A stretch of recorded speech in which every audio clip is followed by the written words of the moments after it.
নির্মাণ রসায়ন, powered by Asian Paints.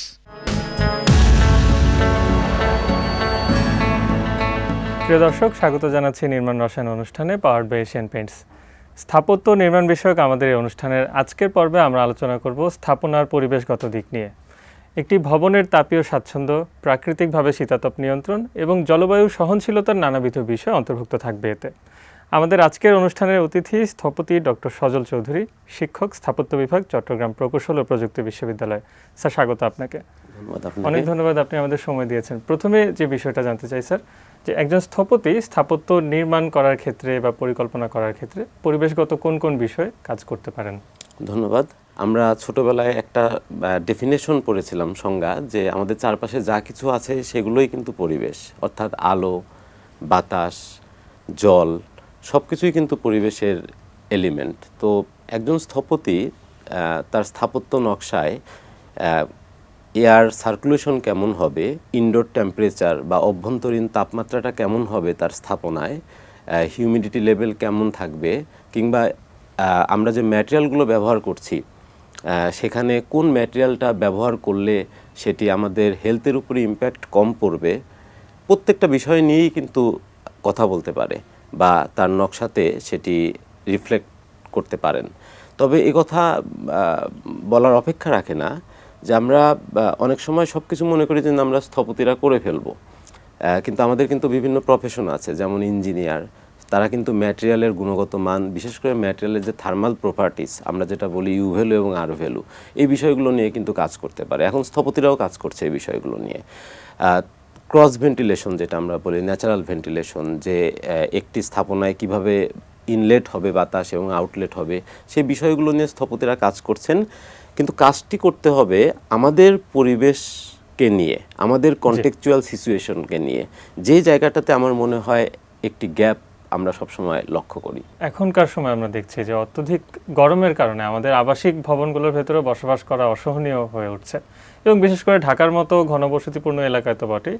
তো আমরা যারা একটু সামর্থ্যবান তারা কিন্তু চেষ্টা করছি যে এয়ার কন্ডিশনার ব্যবহার করে এই গরম থেকে বাঁচতে, কিন্তু পরিবেশ বান্ধব উপায়ে প্রাকৃতিকভাবে এর কোনো সমাধান করার সুযোগ ছিল কিনা? প্রথমেই বলবো যে অবশ্যই ছিল এবং এখনও আছে। শুধুমাত্র ঢাকা শহর নয়, আপনি যদি বাংলাদেশের বড় বড় শহরগুলো দেখেন, দেখবেন যে প্রত্যেকটি শহরেই আমরা সুউচ্চ বিল্ডিং তৈরি করছি এবং কাচের বাক্স, আমরা যেটাকে বলি কাচ ঘেরা বিল্ডিং তৈরি করছি। আসলে এই কনসেপ্টটা কোত্থেকে এলো? আমাদের একটা সময় আমাদের দেশে কিন্তু একটি কনসেপ্ট ছিল যেটাকে আমরা বলি কোর্টইয়ার্ড কনসেপ্ট, যে একটি স্থাপনার মাঝখানে একটি জায়গা থাকবে, যে জায়গাটা আসলে বাইরের দিকে খোলা থাকবে, সেখান থেকে বাতাস এবং আলো ঘরের মধ্যে সার্কুলেট হতে পারবে, প্রবাহিত হতে পারবে। আমরা কিন্তু সেই কনসেপ্ট থেকে সরে আসছি। আমরা সবসময় কি করছি, যে ওয়েস্টার্ন কালচারটাকে আমাদের নিজেদের কালচারের মতো তৈরি করছি। তো এতে হচ্ছে কি, যে টেম্পারেচার বা ইনডোর টেম্পারেচার সবসময় ঘরের মধ্যে ট্র্যাপ হয়ে যাচ্ছে, আটকে পড়ছে। সেটি বাড়ানোর যে একটি আপনার রাস্তা দরকার, সেটি নেই, যে কারণে আমরা অত্যধিক গরম অভ্যন্তরে সবসময় পরিলক্ষিত করছি। বিশেষ করে আমাদের দেশে কিন্তু এখন তাপমাত্রা বেড়ে চলছে, সেটি পরিবেশ বিপর্যয় বলেন আর জলবায়ু পরিবর্তন বলেন। এই যে তাপমাত্রা আউটডোরে বেড়ে চলছে, ইনডোরে কিন্তু এর প্রভাব পড়ছে। এই ইনডোরের টেম্পারেচার আমরা অনেক সময় বলে থাকি যে 23 থেকে 26 ডিগ্রি আমাদের একটা কমফোর্ট লেভেলের মধ্যে আসে। কিন্তু আমরা এটা কখনো কি গবেষণা করেছি যে অ্যাকচুয়ালি আমাদের দেশের জনগণের জন্য, আমাদের দেশের মানুষের জন্য আসলে কোন টেম্পারেচারটা স্ট্যান্ডার্ড হবে? সেটি কি 26 নাকি 28 নাকি 30? আমি অনেক ক্ষেত্রে দেখেছি, বিশেষ করে রুরালে দেখেছি, ইভেন শহর অঞ্চলগুলোতে দেখেছি, যে আমরা 28 ডিগ্রি সেলসিয়াস টেম্পারেচারেও আমাদের কিন্তু এয়ার কন্ডিশনিং সিস্টেম লাগে না। তো এই স্ট্যান্ডার্ডটা আমাদেরকে ঠিক করতে হবে। এই স্ট্যান্ডার্ডের সাথে যেমন আমরা আমাদের পোশাক পরিচ্ছদ সব কিছু জড়িত।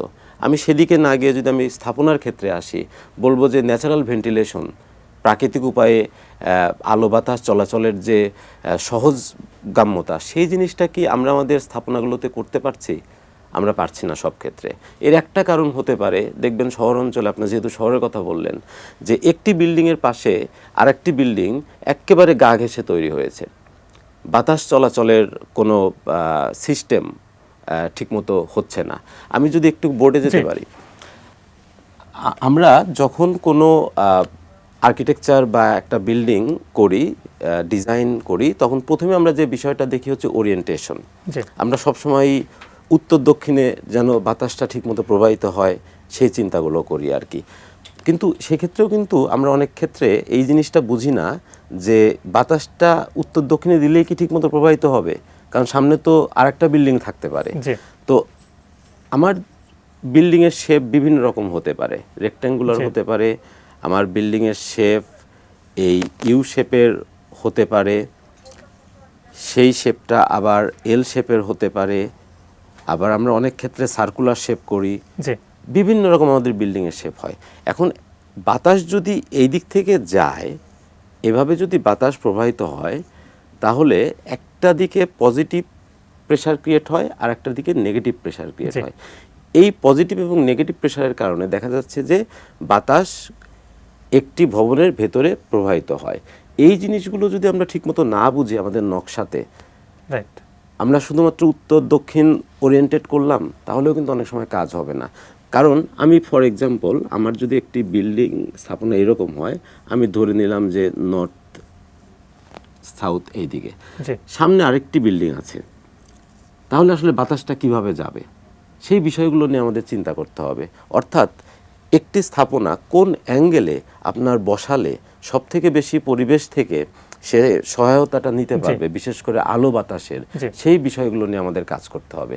একথা আমরা অনেক ক্ষেত্রেই শুনি বা আমরা অনেক ক্ষেত্রেই নকশা প্রণয়নের ক্ষেত্রে এই কাজগুলো করি না। যেমন এটি একটি কোশ্চেন থেকে যায় যে কিভাবে আমরা বুঝবো যে বাতাসটি সঠিকভাবে প্রবাহিত হচ্ছে কিনা বা ডেলাইটটা আমার ঘরের মধ্যে আসছে কিনা। আমরা নকশা যখন করি, একটি আরেকটি সেকশন আছে আর্কিটেকচারের, যেটাকে আমরা বলি হচ্ছে আর্কিটেকচারাল সায়েন্স জি কিংবা বিল্ডিং সিমুলেশন, যেটি যদিও আমাদের দেশে এখন পর্যন্ত সেইভাবে এস্টাবলিশড ফরম্যাটে নেই, কিন্তু বাইরের দেশে কিন্তু এগুলো নিয়ে খুব চর্চা জি চলছে। জি আমি যদি উদাহরণ হিসেবে বলি যে বিল্ডিং সিমুলেশন বিষয়টা আসলে কি, একজন আর্কিটেক্ট বা স্থপতি একটি ভবন নকশা করলো। এখন এই নকশাতে আপনার কোন ফ্লোরে কেমন টেম্পারেচার হবে ইনডোর, কিভাবে ডেলাইট আসতেছে এবং Right. ডেলাইট কত পার্সেন্ট আসতেছে, আমরা সেটাকে বলি ডেলাইট ফ্যাক্টর। জি কারণ আপনার পড়ার জন্য এক ধরনের লাইট দরকার, দরকার, জি, আলো দরকার, জি। আপনার ঘুমানোর জন্য এক ধরনের আলো দরকার, আপনার অন্যান্য ডেস্ক ওয়ার্ক করার জন্য এক ধরনের আলো দরকার। তো সেই আলোটার পরিমাণ একটি আছে, তো এই পরিমাণটি ঠিকমতো আসছে কিনা সেটা আমরা কিন্তু বিল্ডিং সিমুলেশন বা বিভিন্ন সফটওয়্যারের মাধ্যমে দেখতে পারি। ইভেন আমরা বিল্ডিং মনিটরিং করতে পারি। আমাদের বর্তমানে বিভিন্ন ধরনের বিল্ডিং মনিটরিং টুলস আছে, আমরা হচ্ছে ডাটা লগার আছে, যেগুলো কিন্তু আমরা ঘরের মধ্যে সেট করতে পারি, সেট করে দেখতে পারি যে কত টেম্পারেচার আমরা আসতেছে, কত এয়ার ভেলোসিটি আসতেছে, কিংবা আমরা এটাও দেখতে পারি যে কতটুকু ডেলাইট আমি নিয়ে আসতে পারছি।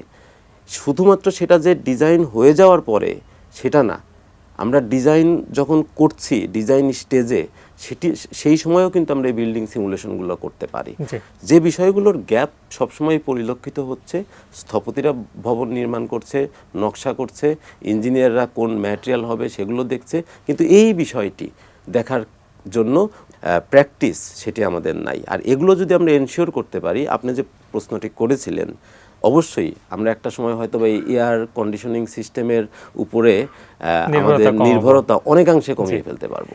এই যে তাপপ্রবাহ চলছে, এটি মোকাবেলায় আমাদের ভবনের ক্রস ভেন্টিলেশন এবং প্যাসিভ কুলিং স্ট্র্যাটেজি কেমন হওয়া উচিত? আমি কি একটু আবার বলে জি, যেতে পারবো? নিশ্চয়ই। এটি যদি একটি প্লট হয়, এই প্লটের মধ্যে আমি যখন একটি স্থাপনা করব, তখন জি। কিন্তু বিএনবিসি কোডে বলা আছে যে কত পার্সেন্ট আমাকে জায়গা ছাড়তে হবে। জি। এর ভেতরে কিন্তু আবার একটি কথা বলা আছে যে কত পার্সেন্ট আমি ওপেন পেভ রাখতে পারবো, যেখান জি। থেকে আমি রেইন ওয়াটার হারভেস্টিং বা ড্রেনেজ সিস্টেম এগুলো মেনটেন করতে পারবো এবং কতটা পেভড এরিয়া করতে জি। পারবো।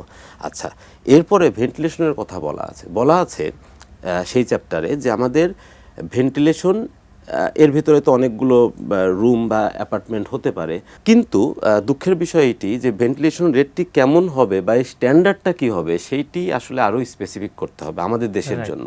যেটি আমি সবসময় বলি একটা কথা, যে বাইরের দেশে যেটা ফলো করছে সেটা কিন্তু আমাদের দেশে হবে না, উপযুক্ত না। আমাদের দেশে গবেষণা করতে হবে, আমাদের দেশের কন্টেক্সচুয়াল সিচুয়েশনকে নিয়ে কাজ করতে হবে, যে আমাদের দেশের জন্য ভেন্টিলেশন রেটটা কি হবে, আমাদের দেশের জন্য ইনডোর টেম্পারেচারটা কি হবে, আমাদের দেশের জন্য ডে লাইটটা কি হবে। বিকজ এখানে একটি কথা বলি যে বিষয়টা নিয়ে আমি ইদানিং একটু কাজ করছি, সেটা হচ্ছে আমরা যখন একটা স্থাপত্য নকশা করি তখন আমরা ক্লায়েন্টের কথা চিন্তা করি, ক্লায়েন্টের নিডস অ্যান্ড ডিমান্ড কি, কিন্তু অ্যাকচুয়ালি এন্ড ইউজার যারা এখানে বসবাস করবে তাদের নিডস অ্যান্ড ডিমান্ডস কী হতে পারে সেইটি আমাদের গ্যাপ হয়ে আছে। সুতরাং আমরা একদিকে আর্কিটেকচারাল ডিজাইন করছি, একদিকে আমাদের হিউম্যান নিডটা আছে। এই দুইটা ডিরেকশন বর্তমানে আমাদের হচ্ছে দুই দিকে, এই দুইটাকে আমাদের এক করতে হবে। এই জায়গাতে আমাদের এক করলে এই যে আমাদের আউটপুট যেটা হবে সেই আউটপুটটা নিয়ে কাজ করতে হবে। তখন দেখা যাবে যে প্রত্যেকটি স্থাপনা যে নকশা বা ভাবনা এটি আলাদা হবে। তো আমি পরিবেশগত যে বিষয়গুলো বলতেছিলাম সেখানে কয়েকটা বিষয়, যেমন ন্যাচারাল ভেন্টিলেশন, যে আমি একটা সাইডে কোথায় ওপেনিং দেবো, এই জায়গায় দিব, এই জায়গায় দিলে আমাদের যদি খুব সহজভাবে বলি যে আমাদের বাতাসটা কিন্তু এভাবে হচ্ছে, কিন্তু ক্রস ভেন্টিলেশনের যে থিওরি সেই মূলনীতি অনুযায়ী যদি ক্রস ভেন্টিলেশনটা আমার এদিকে দেয়া হয় তাহলে দেখা যায় বাতাসটা এদিকে যাচ্ছে, তো ঘরের ভিতর ছড়িয়ে পড়ছে। তো আমাদেরকে বুঝতে হবে যে ইনলেট এবং আউটলেটটা কেমন হওয়া উচিত। যেমন অনেক ক্ষেত্রে এটাকে আমরা ভেঞ্চুরি ইফেক্ট বলি। আমি যদি একটু সহজভাবে বুঝাই, যে আমি যদি এরকম করি দেখবেন যে আমার মুখ থেকে খুব ঠান্ডা বাতাস হাতে এসে লাগছে, আবার যদি এরকম করি দেখা যাবে যে গরম বাতাস, অর্থাৎ আমার সোর্স একটাই কিন্তু আউটপুট যেটা আমি যদি খুব ছোট করে দেই দেখা যায় ঠান্ডা, আবার যদি বড় করে দেই তাহলে গরম। তো সেই ক্ষেত্রে এটা কিন্তু আমাদের ক্রস ভেন্টিলেশনের অত্যন্ত উল্লেখ, মানে আমি বলবো যে ইম্পর্টেন্ট একটা ইস্যু, যে আমাদের বিল্ডিংয়ের ইনলেট এবং আউটলেট কেমন হবে। তারপরে সেই বিএনবিসি কোডে আপনার হচ্ছে ডে লাইটের কথা উল্লেখ আছে, শুধুমাত্র ডে লাইটের কথা উল্লেখ নেই, ওখানে অফিসের জন্য কত আমার স্ট্যান্ডার্ড আছে, রেসিডেন্সিয়ালের জন্য এগুলো আছে। তারপরে আছে হচ্ছে কুলিং লোড, এটি খুব ইম্পর্টেন্ট এয়ার কন্ডিশনিং সিস্টেমের জন্য। যখন আমি একটা স্থাপত্য নকশা করব, এই পুরো জায়গার অবশ্যই একটা লেন্থ এবং একটা উইথ আছে, এইটার উপর ক্যালকুলেশন করি, মানে এটা এর একটা ভলিউম আছে, এটার উপর ক্যালকুলেশন করে আমরা কিন্তু ইজিলি কুলিং লোডটা বের করে ফেলতে পারি।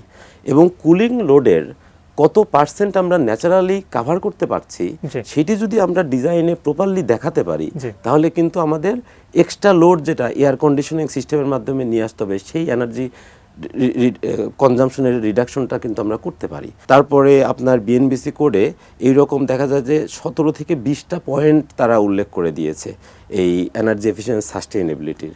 এগুলো প্রত্যেকটা বিষয় যদি আমরা চর্চা করি তাহলে কিন্তু আমরা এয়ার কন্ডিশনিং বা বর্তমানে যে আউটসাইডের টেম্পারেচার বেড়ে চলছে সেটির কিন্তু একটা সলিউশন আমরা আমাদের স্থাপত্য ভাবনার মধ্যে করতে পারি। একজন শিক্ষক, স্থপতি এবং গবেষক হিসেবে আপনি এখনকার সময় স্থাপত্য পাঠ চর্চার যে ধরন, সেখানে জলবায়ু সহনশীলতা নিয়ে আপনি আসলে কেমন প্রত্যাশা রাখেন, যে শিক্ষার্থীদেরকে আসলে কিভাবে পড়ানো উচিত? আমাদের দেশে 30টিরও অধিক আর্কিটেকচার স্কুল আছে, বা আমি যদি বলি সেখান থেকে প্রত্যেক বছর a large amount of students architecture বা স্থাপত্যে ব্যাচেলার ডিগ্রি নিয়ে বের হচ্ছে।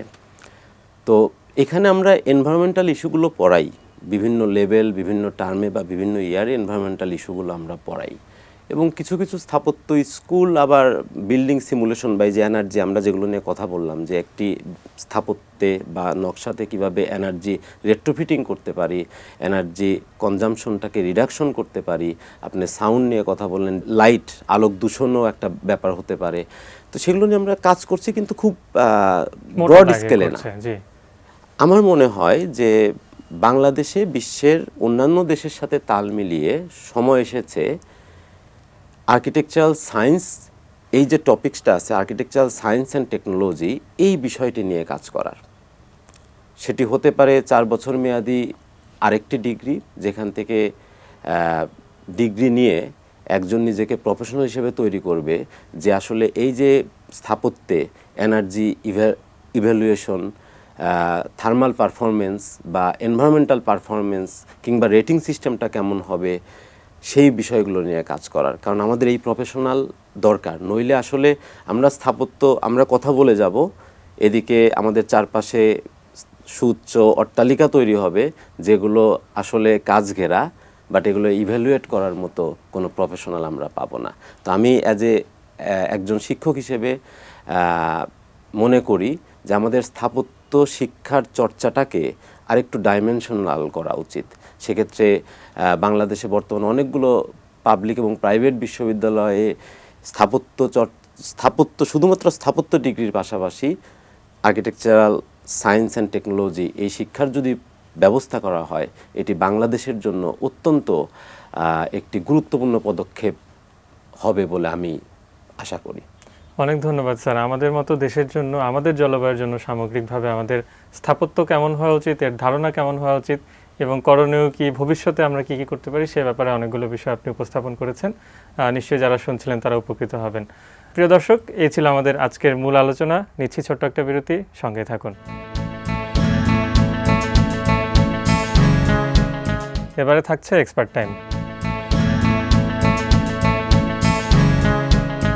সবাইকে স্বাগত জানাচ্ছি আজকের এশিয়ান পেইন্টস এক্সপার্ট টাইমে। আজকে আমাদের সাথে আছেন আর্কিটেক্ট মামুন আর রশিদ ভাই।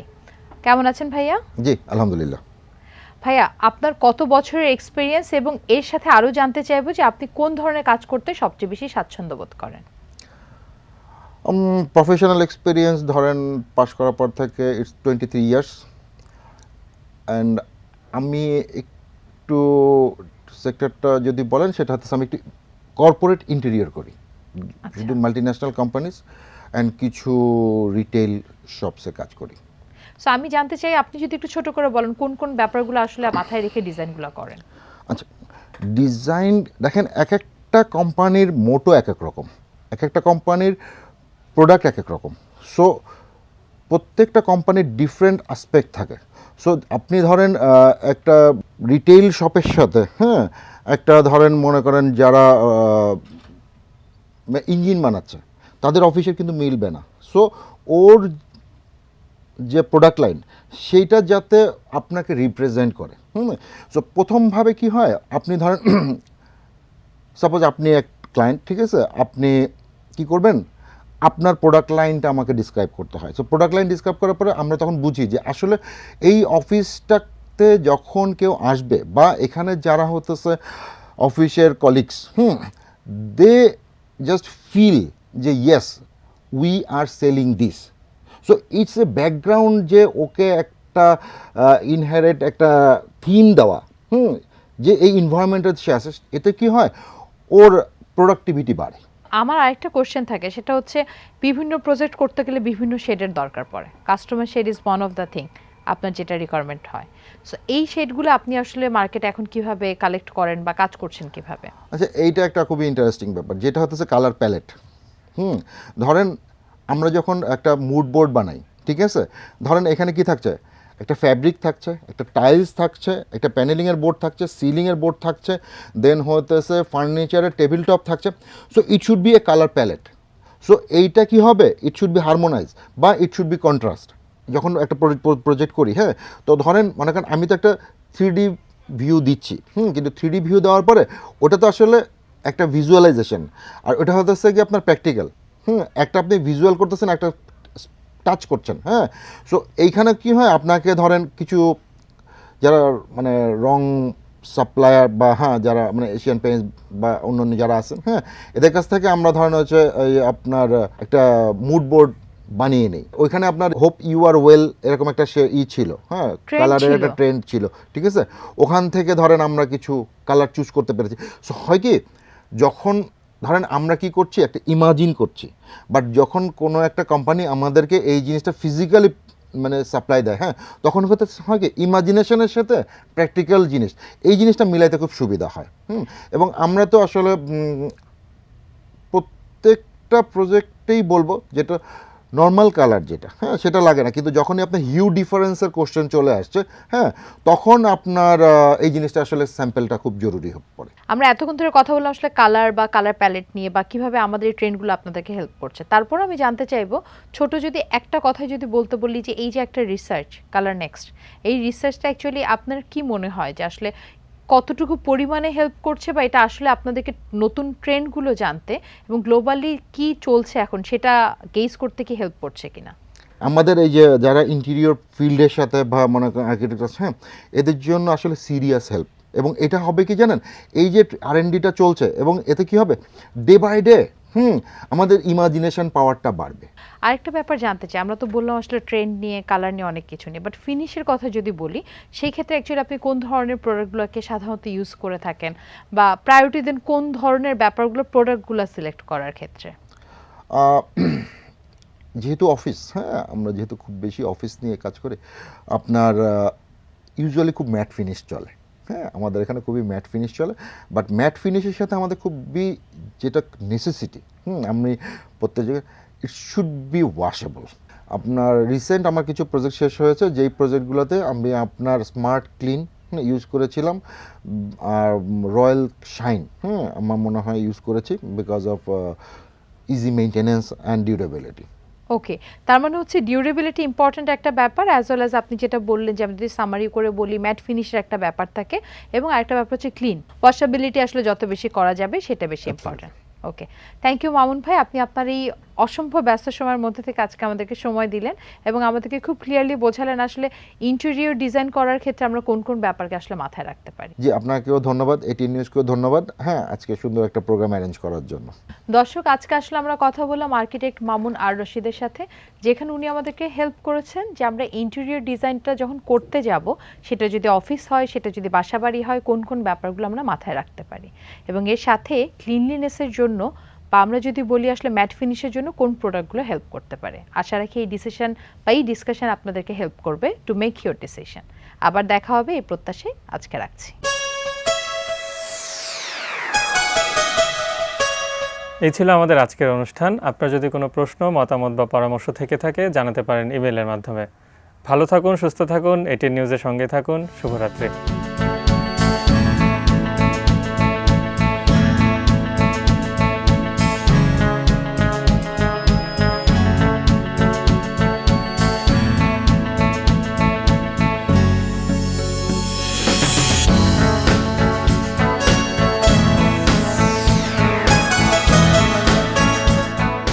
Powered by Asian Paints.